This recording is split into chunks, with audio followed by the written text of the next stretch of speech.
Right guys, welcome back to the channel. Another day, another job. We're going to run through this one. I'm going to try and do two things in one video. I don't like the videos to just drag on about the same thing. I want to try and keep it interesting, so hopefully you can appreciate that. What I'm going to do first is I'm going to bring you up close and show you around this RS prop shaft. Came with the car, and the reason I'm told, and forgive me, I haven't done my research on this, but the reason I'm told it's an RS prop shaft is because it's, well, you'd say one piece, but maybe you'd say two pieces because you've got the ends, but it's a one piece shaft. There's no join in the middle basically, which is a better shaft clearly. Less joins, less chance of movement, less chance of things breaking. So yeah, much stronger shaft. So I'm gonna bring it up close. What we're gonna do is strip it back, and then I wanna paint it again, etch primer it. Again, we'll use a Simonized tough paint it up, get that looking new again. And the other part of the video is Dad's going to be with me a little bit later on, and we're going to build our cylinder head. Now, we bought this cylinder head from Burton Power again. I buy a lot from Burton Power. I'm a big fan of just going to one place. I know where everything comes from. Should I have any problems, I can go back. You probably do pay a little bit more money, but this is a stage 3 race head. It's going to be fitted with the Ultimate Kent Racing cam. And we'll just talk you through what a stage 3 head means, what kind of power Burton are guaranteeing. They've actually said to us, we can guarantee that this head will make this power with the supporting modifications. So I'll take you through our stage 3 head, and that will be accompanied by the lower part of the block, which is obviously going to have our Vosna or Wosna, or however you pronounce them. I call them Vosna, but forged pistons and rods. We've gone for a long rod, with obviously the piston to accompany that, and we're having the crank at the minute. It's just being ground and balanced. We want it all to be literally perfect from the ground up, so we're having that done. That's away at Headline MK. Highly recommend them. Sean over there, again, great guy. So one day we'll take the camera over when we go over there, and we'll show you what's been done, or as much as we can show you what's been done with the lower part of the block, and we'll go over there with the top part of the block and all of our rotational sort of assembly, so flywheel, clutch, pulleys, and then we'll balance it up, and yeah, we'll show you what's going on over there as well. But for now, let's bring you in close, show you this prop shaft, show you the state of it, and then when you see the end result, hopefully you can, you can be like, oh, it's pretty good. Hopefully you can comment and let me know what you think. But yeah, so I'll show you that. Right, so here's the prop shaft in its current state. Now you can see over the years, this has clearly had maybe a brush. That's obviously, I started putting a bit of nitro mousse on, and I thought, let me just film this from the start, because I always forget to do that. I get too carried away and too excited and just get cracking. Now, I believe that these joints here, I believe they can come apart and we can change those. This all needs cleaning up, so it's nice. Obviously, that's the part where the input shaft goes in. So that goes in the end of your gearbox, and then the other end there connects to your diff. And yeah, so we're going to clean all this up. Look at the rust and just years of just slapping paint on top of paint, not doing it properly. If you look around this end, I think I saw there's some rubbish there. And again, if we move this, you can see, I think that's a bleed nipple there. Not a bleed nipple, a grease nipple. That's buried in there, doesn't look great. So yeah, it's just looking tacky. So we'll apply the nitro mousse first, let that soak in, strip the paint off, and then you'll see it after that.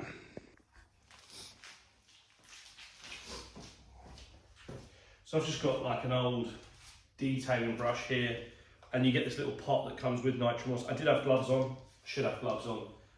That stuff is potent, strong, probably doesn't do you, I'm assuming it doesn't do your hands any good. I've never done it without gloves. So yeah, doesn't smell strong, doesn't seem to let off a vapor. Apparently I'm told this nitro mousse stuff, it used to be back in the day a lot stronger. Some of the old boys in the club and stuff have told me that, yeah, it had a chemical in it, I think, which was a lot stronger, but I have used it before and it does strip paint still. So really, I can just go over this with like a grinder with a wire brush on it, and I could probably strip it all off anyway. The thing I like about nitro mousse is, because it's a liquid, you can get into all these sort of horrible areas, which is going to be difficult to get in with a grinder. So you can just slap it on in there, I'm not shy with it. People say use it sparingly, or it's not cheap, I guess, that might be the reason why, but for me, I just want the paint off, you know, I just want it to, I mean, look at that, I've brushed that, it's actually taken, you can't see it in the video, but just brushing over it, it's taken the paint, yeah, it's taken the paint off. It looks like it had some sort of, maybe that's a red primer underneath that. I'm expecting to see some sort of bare metal. Yeah, it's proper taking the paint off. It's really good. Really, I'm not saying it's gonna strip the car. If you did it on a whole car, it'd take forever. You know, I'm not saying it's gonna strip that back anywhere near enough to do a whole car or maybe a bigger project.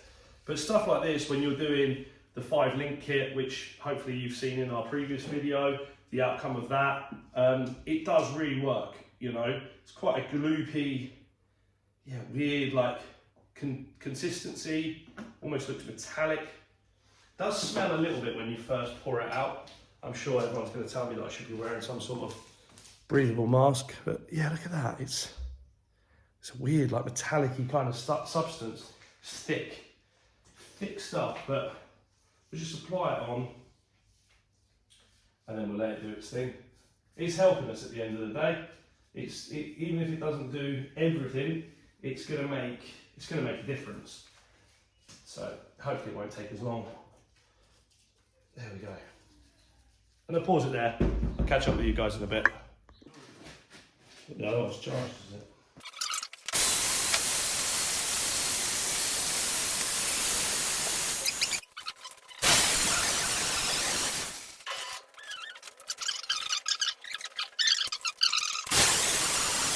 All that, here all day.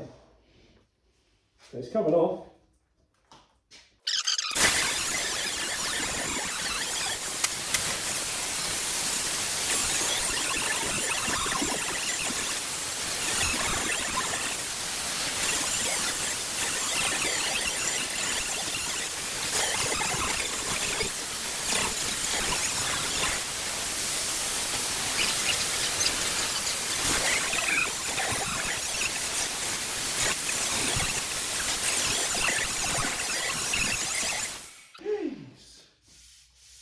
Well, better, isn't it? Lovely, lovely. Raised lovely. Crap in that. Then we'll brake and clutch cleaner it, get the crap off. Let's just hit it with these ones, just to finish off any of that primer.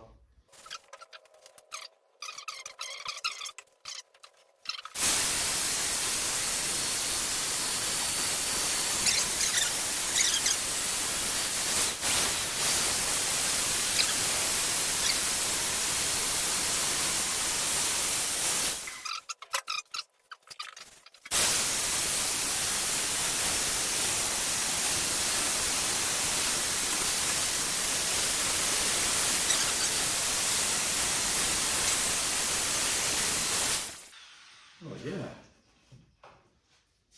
I'm by no means a painter, or I don't do any restoration stuff all the time, but I understand that preparation to everything, and the idea is to get it as clean as you can. Doesn't really matter me touch it a minute, because I'm going to spray it with brake and clutch cleaner to remove anything before I paint it. But you know, we took it off with that big brush, and then we've gone over it with the wire brush, and the difference, just painting that last little detail, yeah, it might add 20 minutes to your day, but for the sake of doing it properly, I think that looks really good now. It's come up really clean, that.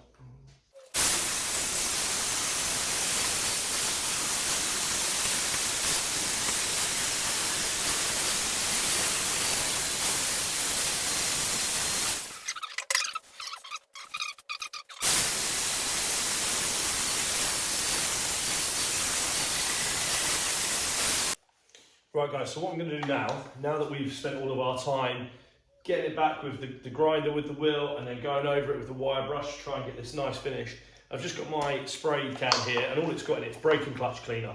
So what I want to do is just remove any grubby handprints, any sort of dirt that's laying on the surface that might still be on there that's going to affect my cure rust. going on. I don't want anything to react really. I've just noticed I've missed a little bit in the top there, so I'm going to have to come back over that now, which I'll do, and then I'll spray it again. But yeah, this will evaporate. It is, like I say, it's just breaking clutch cleaner. That'll just evaporate, and then you'll see in a minute. You can see it looks quite wet at the moment. I have put a lot on there, probably too much. But you know, that'll just evaporate, and then it'll be dry. There'll be no grease or dust, nothing left behind. And then we can cure rust over the top, which we'll do in a second. I'll show you doing that. I'm going to stop for a minute because I've just got to set the drill back up. I'm just going to go back over that top bit. Right, so that's done. It was just in here, in the top bit. I forgot to go actually in there. So I'm just going to, again, pump it back up. You can see it's kind of dried out already. I'm just going to pump that back up, spray it on again, get rid of any dirt.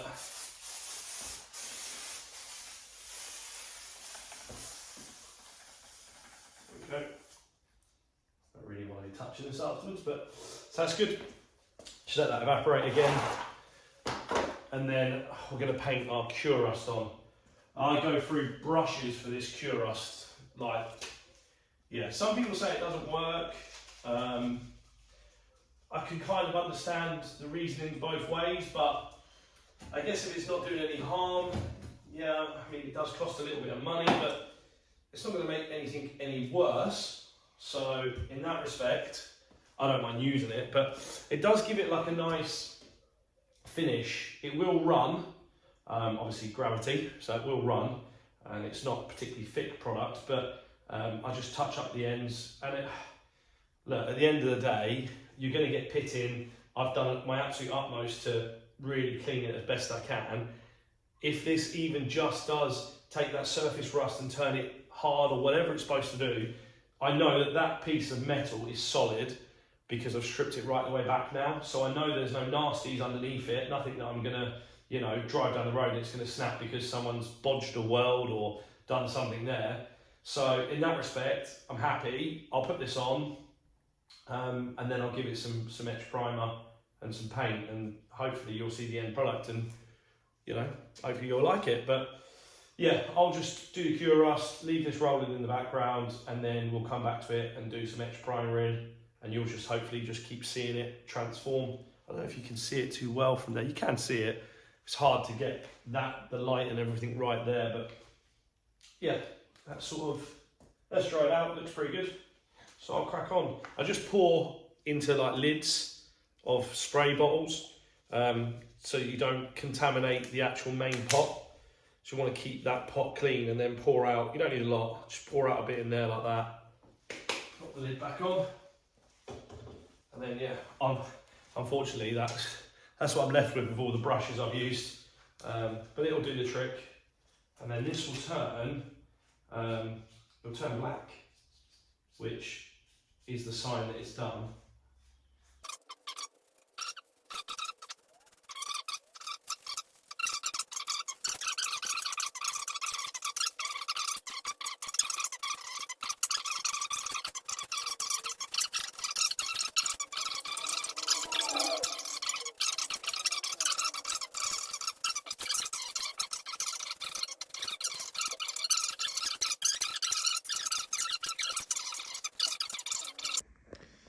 Right, so just get you a close up now, guys. Obviously, as you can see, I've just gone over it with the etch primer. Now that all of that cure rust is set, I've just hit it with a couple of coats of etch primer. We're gonna let that dry out completely so we can go over it with our tough paint. But you can see already the difference in spraying this as opposed to keep going over it with paint brushes and just brushing on really thick, heavy, rubbish paint. You can see how that makes much more uniformed finish. Right guys, here is the finished article. That is a bit of a long process, and I just think it's good for you guys to see how much effort needs to go in to make these things perfect. I'm not saying that it is perfect, but it's a damn sight better than it was. It's got that nice Simonized tough paint, that uniform finish to it. Really happy with that. I was going to do 2 videos in one, but I think I'm going to split it into 2 videos because it has been a bit of a process just getting this RS prop shaft looking like that. But yeah, I'm more than happy with that. Fantastic outcome. 99% of the time you're not going to see it, it's under the car, but if I do stick a mirror under the car and show people, I think, yeah, considering I'm taking something that's 50 odd years old and making it new again, I'm quite happy with that. I think I made a really good job of that. Welcome back, guys. We're going to be talking about our stage 3 cylinder head. So behind me is kind of everything I bought, all from Burton Power again. I keep going on about Burton Power, but for me, that's just the easiest place. Go to, make connection, know everybody, easy. You might pay a premium, but any problems, you can just go back. It's super simple. So let's go through what we've got. Dad, you don't have to stand that side, you can come this side. He's allowed to be in it, isn't he? So in this big box at the back here, this is the main part of the whole thing. Some may say we've cheated. I think it's just sensible, makes sense to me. Take that out of the box. This is a ready built by Burton stage 3 cylinder head. I say ready built. When I say that, I mean it's been ported out, been bored out, and we'll talk through just quickly what a stage 3 head consists of when you buy one, because they're not cheap. So this is a stage 3. Obviously mine's a Pinto. I'm boring it out to a 2.1. So this is the cylinder head, an original. It's lovely. You can see the Ford stamp in there. An original single overhead cam, Pinto. It's heavy. I don't know how the car's going to move down the road. I'm light. I'm guessing that the rest of the car's so light that it doesn't matter. It is quite heavy. It's a lot of weight to it. So yeah, when you buy it like this, it's all been machined and it's already got valves, springs, everything in it.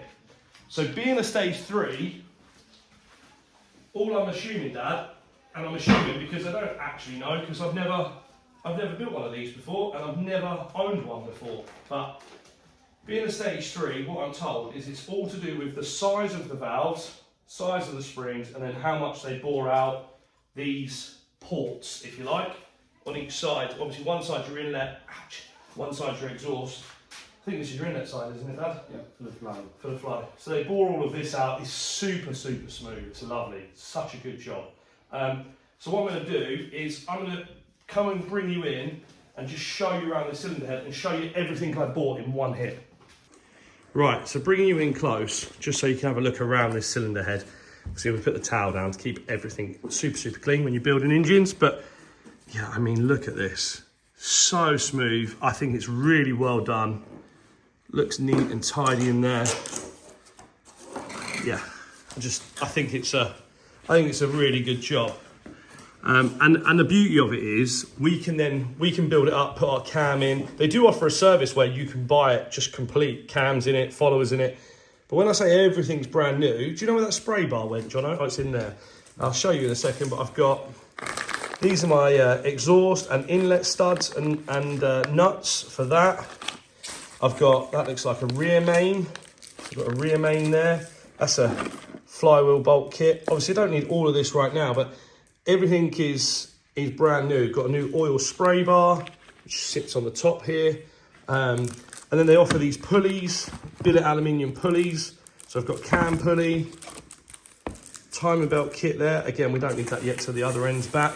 There we go, look, we've got an adjustable pulley. And then we've got, from Kent Cams, recommended to us, again, by Burton, good knowledge down there. This is what they call their ultimate road cam. So there are cams that will make it 210 horsepower plus. This is probably going to be aiming for, yeah, look, ultimate road. So you see the numbers, GTS 1, which is what I've got. You got race, rally, there's loads of applications, but ultimate road cam. So they asked me what I'm using the car for. Show, yeah, going to shows in it, going down the road in it. Am I going to be taking it on track? You guys will have seen around it by now. It's too immaculate to take on a track. So it will be a nice summer car, not out in the wet. So this is kind of your ultimate package, really. And we're going to build this up for you today so you can see it. Put the cam in. We've got brand new... Are they the followers, Dad? Yeah. New followers there. As I say, every nut and bolt is new. So hopefully this goes together relatively straightforward. And we'll just leave you in the background rolling. Okay. Hopefully from there... God, that light's a bit bright. I don't know if I can have that there. Hopefully from there you can see us building this up anyway. We're going to start building our stage 3 cylinder header up. We've got our cam there. I'm just going to try and get all the parts out. Spray bar over here. Down there. Got it on the bench, put a towel down as well just to keep the underside clean. I'm just going to start getting the parts out. Now this is actually the next day from the video, the earlier part of this video. We had to stop because even though this cylinder head is built up, it didn't come with what they call ball studs. So I've actually had to have them, those have been sent out.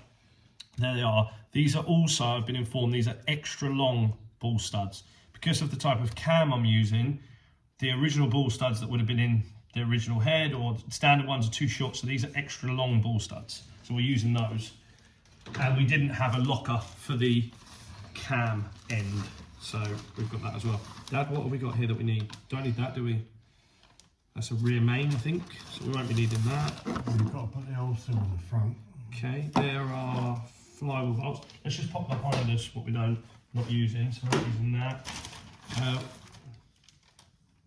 We have no idea what this is. It's some sort of breather adapter. It goes on something. On the block. On the block. So that's our locker, which we didn't have either. That can stay there. Our ball studs can stay there. Will we put the studs in today? Yeah, we will. Not yet. Not yet. After the tappets they're going in. That's nice. I don't know what that is. We don't know what that is yet. That's front main. Yeah, you need that. We need that. It's going in. It's got some dowels with it, Dad. Some I don't know what that is. Some little locating dowels. And then we've got some bolts. Retaining nuts and mouse traps, as they call them, that go with the ball studs. A rocker, singular, because if we took it off yesterday, look at it, there's the rest of them. Whole pack of new rockers. And that's not important right now. We don't think that's important right now. Got loads of bits. So basically this bag is my engine bag. We've got some core plugs for the engine. I'll take them over to the machining shop and get them on. Yeah. Off camera, Jono is building up the ball studs. So he has screwed on one of those retaining nuts. This is new to me because I've never built this before. Dad used to do this a lot apparently on benches, build these up. So retaining nut on a ball stud and then that's threaded. So I'm assuming it just screws in. Do we, no Loctite? No, because they're tappets, adjusted tappets. So you want to be able to adjust this afterwards anyway? You can go up and down. Yeah. That's what the top one, move it up, bottom one to lock it. Cool. Makes sense. Like a coilover basically. So I'm just screwing those. One second if I can, just to try and help you guys out because it's a very, if I can, might not be able to, but I'm going to try. I'll just move the spray bar. Won't be able to go the full way, but yeah, there we go. I can get a bit of an angle on it. So if I move you guys around a little bit, there you go. You can see across it now. And then Dad's building these up one by one, and I'm just intriguingly just screwing them into these locating holes. I say screwing them in, but was going in quite nicely. Yeah, they go in lovely. They go in like it's brand new. It's going in like it's brand new. So we'll put these in. Obviously, that's what stopped us yesterday. This is the first thing to go in, and it was the one thing we didn't have. So screw these in. There's quite a few of these. 8, I'd imagine. So this is an 8-valve head, Dad. Yeah. So there's 16-valve head that you get like on modern cars, like you get a 1.6 16-valve. Does that mean it just had 2 extra valves per cylinder? Yeah, basically there's smaller valves. Yeah, because these are massive. If you look at the size of these, they're set.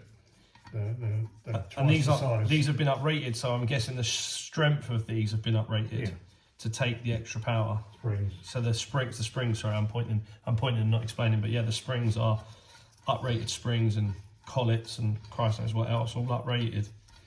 That's what gives you extra power. ability to take that extra power as well. A bit like people always think that forging an engine, in terms of like putting pistons and rods in, is going to increase your power. The actual forging part's not what's increasing your power. You're increasing your power by adding more fuel, more air, bigger bang. But the reason you forge it is to be able to take that power so it doesn't break. That's the reason you're doing your forged pistons and rods, or we're doing forged pistons and rods. We're pushing more power through it, so we just want it to be able to sustain it. That's all of those in. That wasn't difficult. Is that ready to go now? Yeah, I'll seal in, then we'll put crank in. Should we put crank in first? We're not going to put the crank in, I can tell you that much. Okay. Put a cam in. Yeah. We'll have a job getting the crank in that on. I'll put the cam in first, actually. Then Oil seal in. Seal over the top. Yeah, so it doesn't like push it out maybe. Yeah. I think.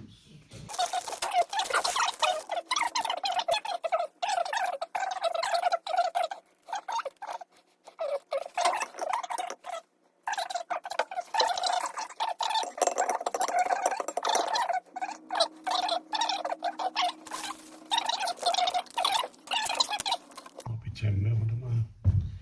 It just locks up into it, so. Yeah, so it's a head of a tab. Just move it back a little bit so it locks in.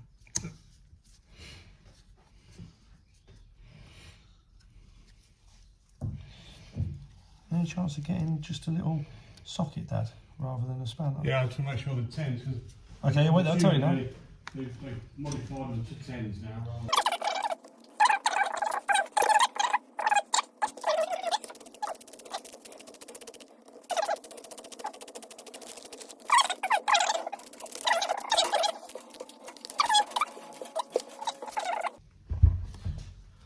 Look at that.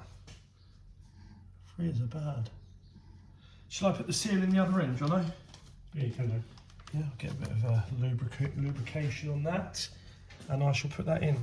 Where did I hide my knife after all that? Nice, Dad.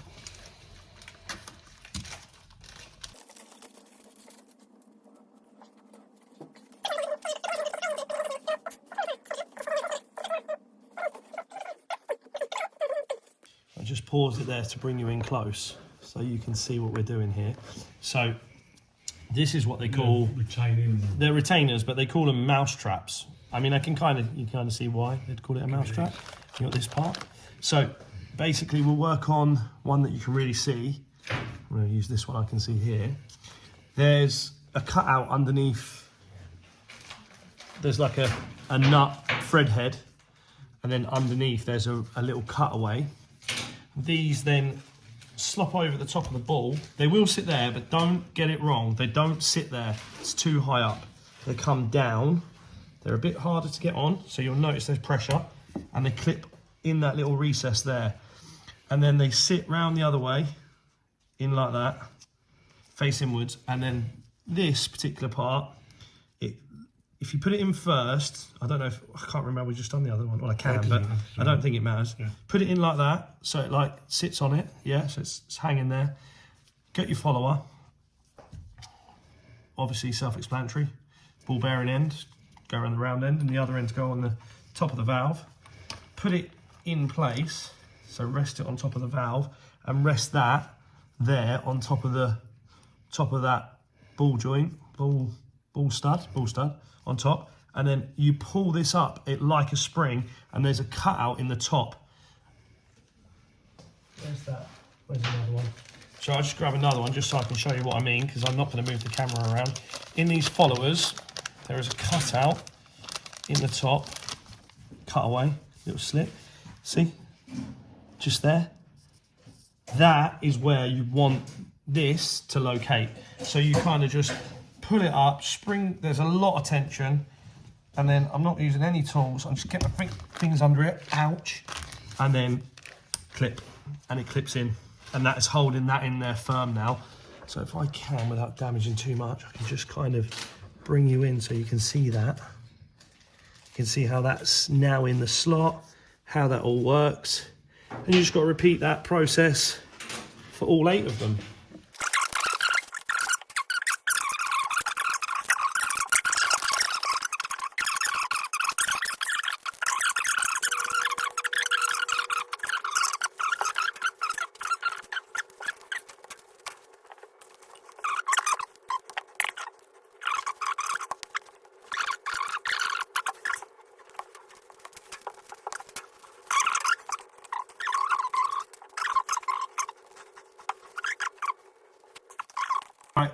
we're back. We put a Kent pulley on the end. Just so you guys know, I have been misleading you this whole time because I keep telling you all everything's brand new. I'm doing everything brand new because in my head and everything that I've been told, I'll just go to Burton Power and I'll buy everything. So I bought all of this stuff, and obviously as we found out yesterday, the ball studs had not been supplied. Let's just say people make mistakes. I'm not digging someone out for making a mistake. It happens. However, when you supply stuff brand new pulley on this end, we'll turn it around in a minute, you'll see it. Brand new Ultimate Fast Road cam. There's a bolt on the end here that's holding this pulley on. Now, luckily for me, I had a spare one of these from all the parts that came with the car. Amazingly, all this brand new stuff, thousands and thousands of pounds later, when I ring Burton Power, they say, oh, we don't do that bolt. Now, that cannot be that hard to engineer a bolt for this camshaft. And if the bolt that fits in that camshaft is no longer available, you just literally do that camshaft with a different thread to take a new bolt. So for me, that's really poor. Like, just to say, oh, use your old bolt, that's on show as well. So when the bonnet's up, you're going to see that bolt because the whole time, there's no covers for these, that literally sits on show. And I just find that, you know, beyond belief poor. Anyway, back to where we were. We've had to put that on. The reason for that is we need to remove the cam to allow these followers to go in. So put that on now so we can use a spanner on the end to turn it so I could get this last follower of this side in, which I'll do now while you guys are here. Just probably take another nail off. There we go. In it goes. Make sure that's clicked in. Right, so I'm happy with that, Dad. That side's golden. Everything seems to be working. Let's spin it around, then you can see the cam. Shot like cam pulley, should I say. So here we go. This is it the other way around, and this is what I'm talking about. What I've done for now, I've just put a piece of cardboard in here behind my bolt because you can see the state of this bolt and everything's brand new. So I'm going to clean this washer up, clean this bolt up, or I'll have a look on somewhere like Rally Designs and see if they do this bolt, because I'd want a new one, ideally, something zinc plated that it's not going to rust. Worst case scenario, I'm going to clean this up, but I've only put the cardboard there so that the rusty old washer doesn't damage my nice new Kent cam pulley. So now we've got the other side to do, and that's all. We'll leave you to it. Well, you'll leave us to it, and you can just, we'll probably speed it up. Come back when it's done, but there we go. You can see those ones coming through.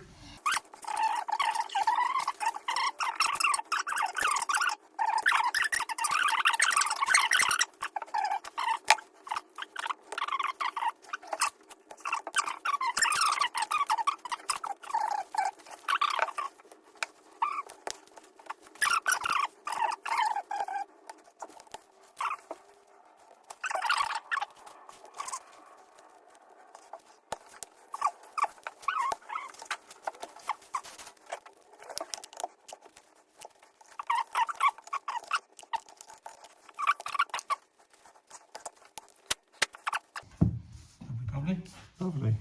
So now we've got to adjust them, have we? And what are we looking for in our adjustment? Like, what is it? What are we trying to take out? Play? Yeah. It's just play. So how do you know if there's too much play? You need to know what they're set up, so you've got your data somewhere doing it all. Well, you need to know what filler gauge. They need to put filler gauge in there. And then adjust it so you can just pull the filler gauge out from between the follower.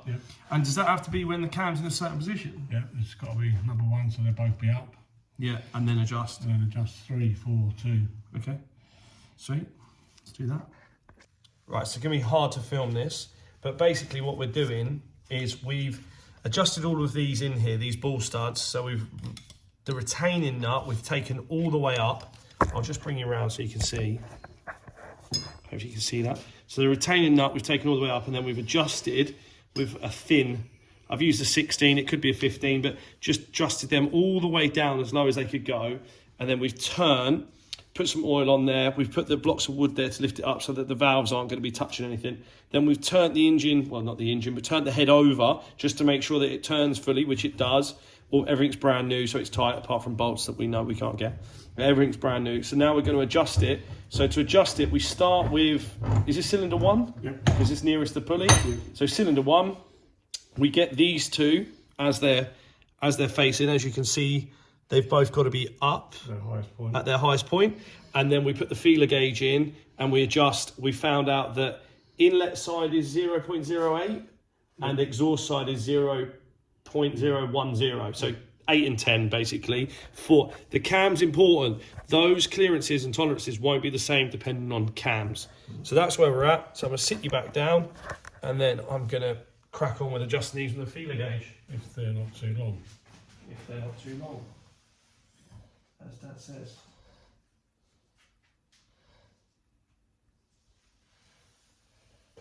Does it matter if my feeler gauge is metric? Is that what I'm on? Should be thou. This one says metric. You got a prop one. Well, no, there's no Right, problem. big one I'll give you. Yeah, what's this? Who's this one? Snap on. Snap on, John. Snap on feeler gauge. Look at that. Bit of retro for you there. An old school, this was my dad's, snap on. It says snap on embossed in it. Feeler gauge. Right. 8 and 10. 8 and 10 I've got to try and find. Find some bloody numbers would be a good start. Yeah, that's it. Oh, here we go. 0.03. That's 10, isn't it? That's 0.08. Oh, they're millimetre. Oh, yeah, that's 8. 0.08. 8 And 10 and there. 10 there. 0.10 and 0.08. So that's what we need. Mm-hmm. Cool. So we're using these two. This side is exhaust. No, inlet. The spark plugs are there. In the exhaust, yeah. Is this the inlet side? Just have a look. This is confusing when you do this off of a car, I tell you now. Yeah, this is inlet side, isn't it? But have a look underneath. The bigger ones are the exhaust. Yeah, but they're little ones this side. These are little ones, and the other ones are big. Okay. So we was right. Inlet. Inlet, which was, just for clarity, Oh, yeah. 8. So, I slip the 8 in. Yeah, yeah. Oh, in there? Mhm. I think it goes between where it touches. No, because you won't get in. Oh, no, we've got that movement. Just put it in the other one. Oh, good. That's right. That's 8 though. Bit of a... Yeah, do 'cause your it wants 10. Oh, do your 8. So I put that in, Yeah. and then I've got to go to the other side. Sorry, I'm treading on the spanner.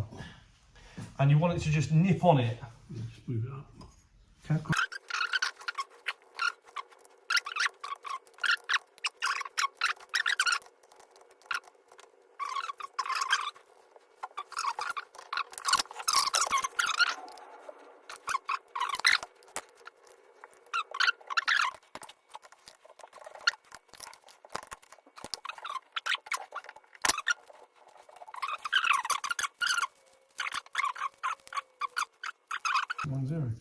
So this is this one.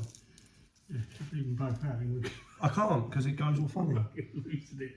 Put it in this side, it's easier. It don't go in so well. Okay. Goes in better there. Loads of room. Yeah. It's because we took them all back. But I'd rather do that and tighten them all up. No. Right, yeah, you're right.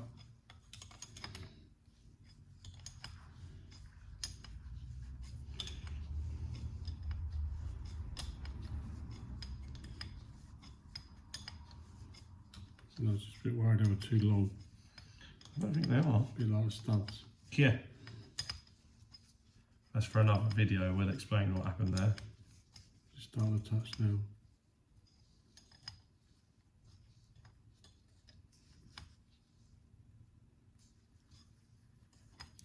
Yeah. Oh, no, it's still good. Oh, there. Yeah.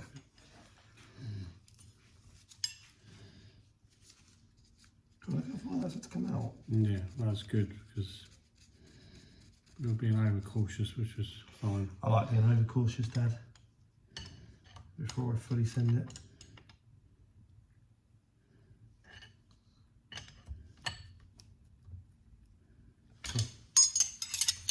That's all right.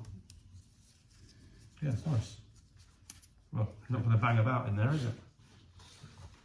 So then we have to get the next two up, cylinder 2. That'd probably be 3, which is because. Oh yeah, because of the firing sequence. Good idea.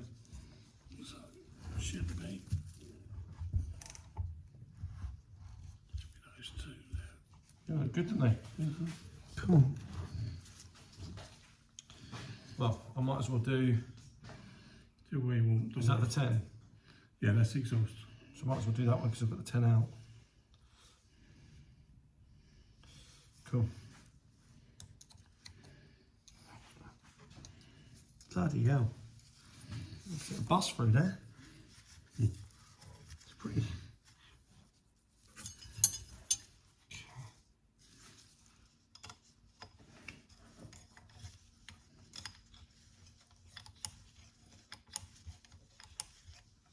You just keep wobbling it in and out till it bites. Imagine if you had a 16 valve, you'd have so many to do. That's why the hydraulic nowadays. Because this takes forever. Mm-hmm. So a little bit more. A little bit more. More. That's it. Yeah.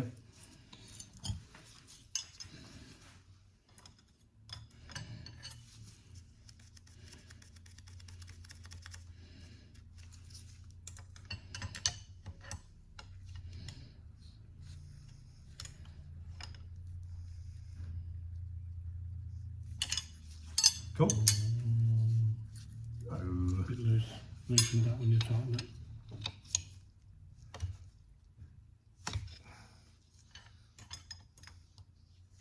More. A little bit more. That's better.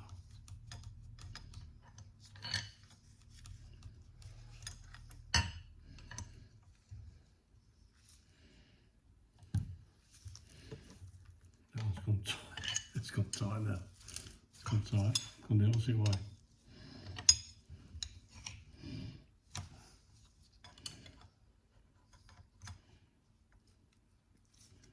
Yeah. Yeah, just tighten it out. Do that, just tighten it up. I think it goes tight when you tighten it. Which one's tight now? Which is, That's it there.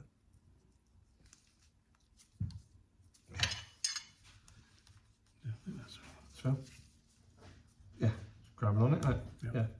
Let's go. Then we've got to do the other side.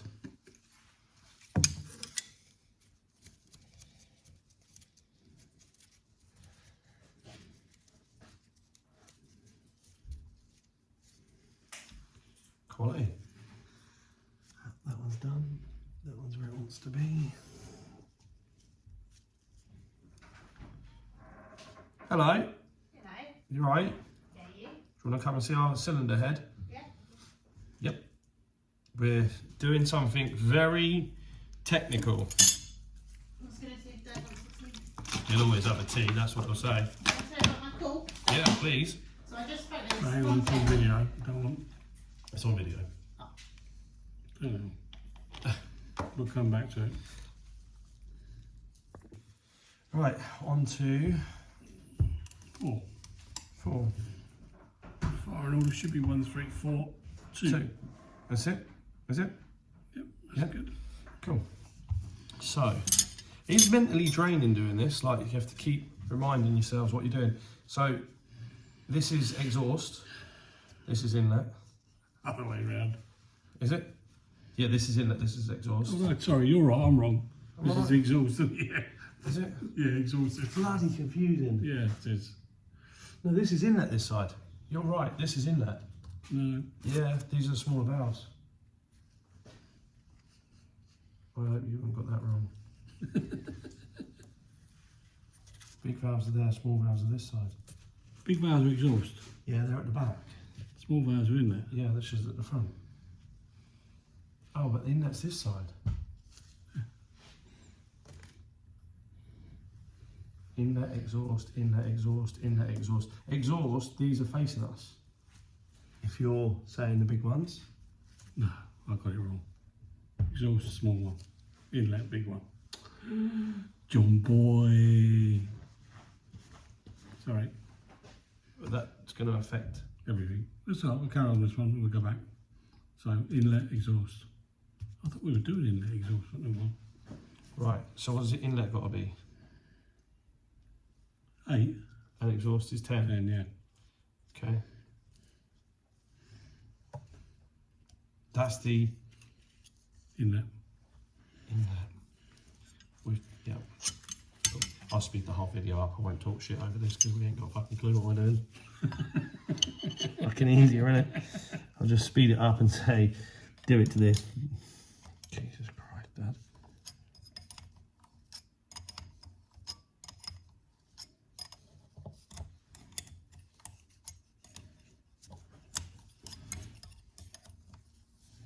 You're not quite on it, Dad. Yeah.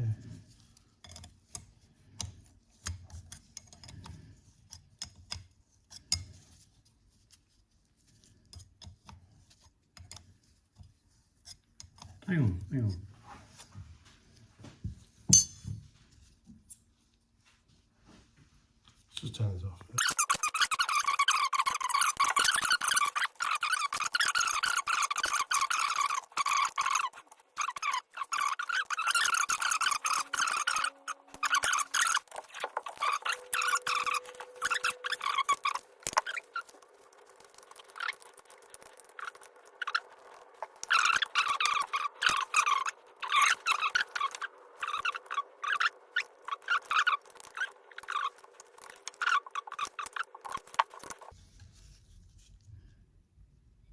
Cool. Yep. Cylinder head set. There we go. That's it. Yep. Adjusted, built. So is that everything for a cylinder head? Yep. Cams in, pulleys on. Just got to put the studs on. The only thing I remember, oh yeah, studs. The only thing I remember is I didn't push that seal in enough earlier, so I'm going to take that pulley back off and just make sure the seal's in. Anyway, because the pop's in on the bottom. Right, so that's as far as we can go. Again, we've got a brand new spray bar, but we found out again we don't have bolts supplied to fit them, which is really annoying because that would, I want to put that on, which I can't. So what I'm going to do next is fit up our studs. Now, brass is, or gold, whatever they are, they look brass to me, is for your exhaust side, and obviously the main giveaway is that the inlet side has nylox, and obviously you don't have that on heat. So yeah, looking at these, Dad, we've got a shorter end and a longer end. So the shorter end will go in, the longer end will stay out. Should I lock these in? Yeah, I think I will. Yeah. Put a little bit of Loctite in there, won't hurt it. So I don't need them off again. Just Loctite them in. As long as it's not going to do any harm, I'm going to put Loctite on it. I don't want it coming loose. Have they got ends on them to tighten them up or not? No. But you just double, Yeah, double nut it, I think. which you haven't got. Yeah, and then you've got to try and find 2 nuts, which are of a specific thread. It's going to be good. To be fair, when you tighten them in, they probably will lock themselves in anyway, but you just, you know, it's not the right way of doing things. Excuse Dad's language, but yeah, I can't blame him. It is a bit shit. You know, some of this stuff, I feel like where they're manufacturing it, so it's not OE anyway, it's all aftermarket stuff. You could do like what a lot of modern cars do. You could put a little female end on there, and tighten it in. You know, make it a lot easier than having to scramble around for parts or trying to find things. Pretty sure that everybody just assumes you've got 101 spare parts knocking around when you do these kind of builds. You just, I'll just nip to me Ford locker and pick up a load of parts from 55 years ago that I don't have. Look nice though. Trying to concentrate while I do this. There is a, like I said, it's a shorter end and then a longer stud end. So I'm putting the shorter end in, leaving the longer end out for my nice manifold, which I have already purchased. And one day I'll take you through that as well. It's unfortunately, I searched high and low on manifolds, and there is only one company making really good welds, good pretty looking manifolds. Again, like I said to you from the start, it is a show car. I do want to take it to shows. So I want it to look perfect all the time if I can. I'm not trying to get it dirty, and I'm certainly not trying to track it. Although I say that, it might end up on track. Just for a little blast.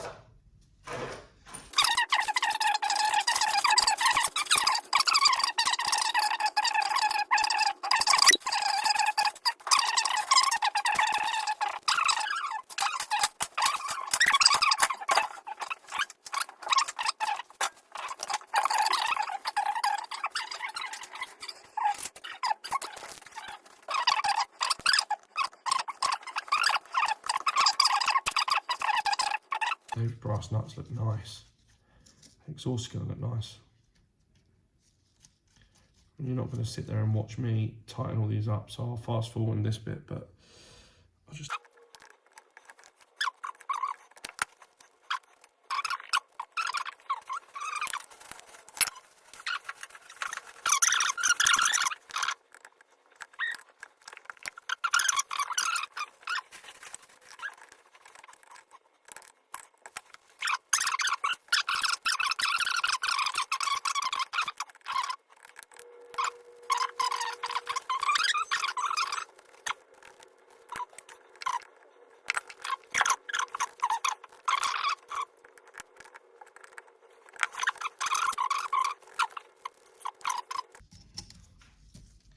I was just a big fan of putting your nuts. That sounds horrible saying it like that. But yeah, I'm a big fan of putting your nuts back on things, because then you don't lose them.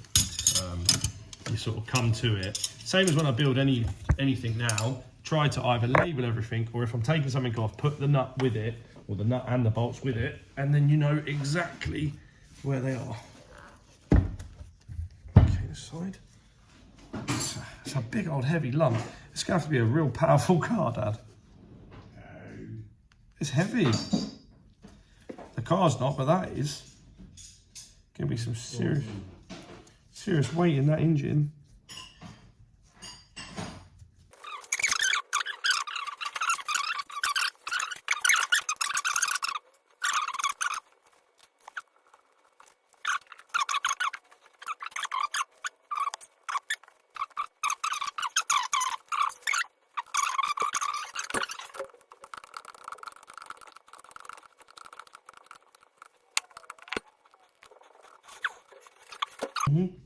Yeah, I've got this bar off to adjust it.